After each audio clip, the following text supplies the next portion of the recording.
Sometimes you can plan for life, and sometimes you can't. Some days you'll find a way to manage everything life and work throws at you. And some days you won't. Life is sort of impossible to balance, so we just try to do the best we can. Besides, even if you can't plan for it or balance it, you can always celebrate it. This is the human component of the human workplace. This is Back to Basics. The people at your company have lives outside of work, and it's important for companies to see the whole person.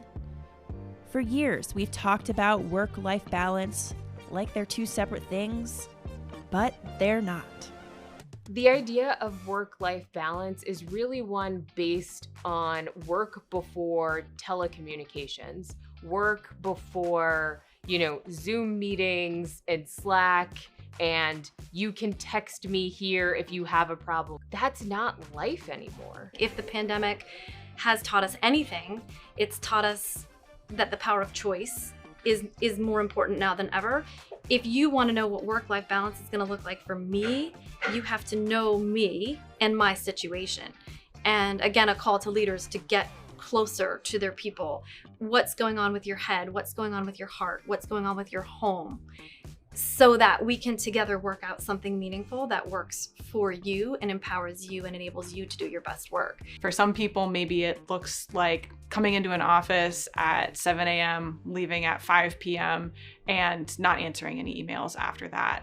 For others, maybe it looks like logging in before your kids wake up and getting some work done and then dropping them off at school, coming back, doing a little bit more work, picking your kids up, and then having quality family time and working a little bit later in the evening. Maybe I'm working from home, and so my day can start as soon as when I wake up. It could end as late as, and then I passed out while I was in the middle of typing this email. In a world where you can text and email from your watch, where availability is always in demand, managing work and life feels like more work. Balancing job and family demands is a constant struggle for people. Policies like flex time, telecommuting, and family-friendly benefits are net positive, but not always one size fits all. These experiences fluctuate day to day. So one of the next challenges for employers in the future of work is managing the fluctuation. I think the most important thing to keep in mind when it comes to work-life balance is that it's going to look a little bit different for everyone. As long as someone is accomplishing their job and what they need to complete by the end of the day in order to be successful, their work-life balance is truly up to them. The reason that companies should be concerned is because work and life in general in its various domains is inseparable, and how present you can be at work really depends on how things are going in other aspects of your life. They're just fundamentally intertwined. So, and people who are satisfied with their life, which means they feel safe and secure, they have enough, they're thriving and growing, are just more physically healthy, and they're more mentally healthy. And so sort of the physical and psychological wherewithal of people is just higher when they're more satisfied with the way their lives are going. Meeting employees where they are will set them up for success. And it's one of the most practical ways you can show that you see them for the whole person. This is good for the employee, but employers benefit too. Their employees are less stressed, more inspired, more productive, they're happier, and everyone wins when that happens. So I want to get nerdy here and talk about the norm of reciprocity. You know how it feels when somebody gives you a gift and you don't have a gift in return, especially when it's like Christmas or something and you're supposed to be gift giving? That uncomfortable feeling is because of the sociological principle called the norm of reciprocity. It applies to all kinds of things. So let's take it to organizational behavior and environments and cultures. When people are going through something tough and their leader in the organization gives them grace, says, you know what, we understand. It's fine. We empathize with what's going on in your life. You need to leave early every Friday because you want to watch your son's soccer game. Well, that activates the norm of reciprocity. And the employee wants to do something great for that leader and that organization in return. What does that look like? That looks like their best ideas. That looks like discretionary effort. That looks like engagement. That looks like high performance. That looks like the employee giving you their best selves because you've given them grace and empathy and support. I had this relationship with my manager where it didn't matter if she was on a phone call and her door was closed. I could just open her office door, go in, and face plant on her floor. And she would know that's just what I needed to be able to do in that moment to then like pick myself right back up and go right back to work. And she allowed me to do that. And I share that with you because as I sit here now and I'm, allegedly a senior leader and all of these other things, I think it's just, how do you give people an outlet in those moments where they're like, if you can just hold the fact that I need to not be productive, excellent, whatever the word is, then I will pick myself back up and I will go out there and be those things. Beyond just the usual day-to-day, there are so many major life moments that we experience in part while at work. You could be planning a wedding, you could be moving, you could be having a child. These events take so much mental energy and focus, and it can be a huge relief when your company not only acknowledges them, but also celebrates them with you. Again, work and life aren't two separate things. Work is a part of life, a big part. Just as we'd celebrate a new promotion with our family, why wouldn't we celebrate a new family member with our friends at work? Like with recognition, celebrations don't have to be a leader-led sheet cake and happy birthday sing-along in the conference room sort of thing. Though we do love sheet cake. They can be just as meaningful, if not more so, when peers initiate them. I talk a lot about the relationship between an individual and their leader. And that relationship is, in fact, important and is the foundation of how people experience organizations. But let's not forget about peers.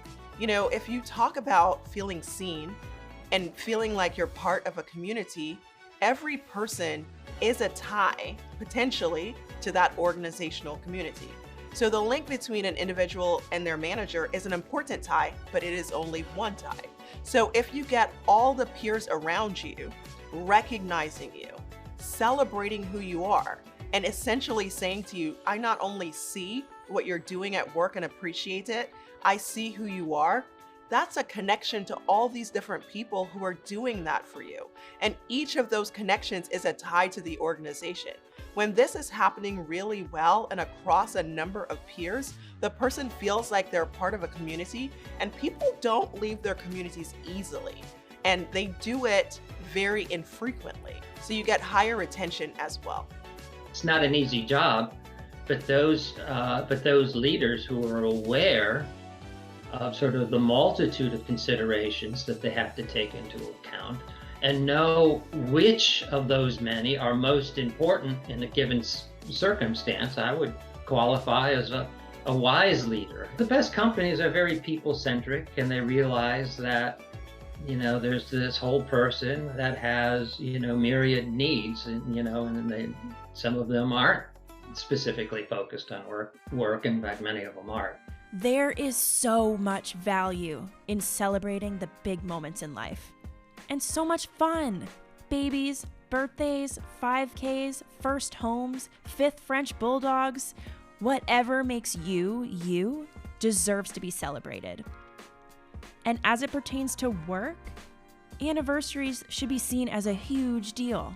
When you reward people for their loyalty and for staying at a company, and you give them a career path that maybe it's a management path, but maybe it's an individual contributor path, but you create a space for them to grow and to feel that they can continue to be themselves and to bring their authentic selves to work, and to have the work-life balance that they want to have, you're going to enable someone to stay in a job, in a career that they enjoy, that they feel is their vocation for years. And you're going to have such an incredible resource in that employee that is a cultural energizer and knows how the business works, enjoys their job, energizes the people around them, and helps to create better communication in the workplace. If you just create a quality experience for an employee where they feel valued, they feel seen from the beginning, they're not going to want to leave. And you're going to have a better company in the long run anyway. First of all, it's about time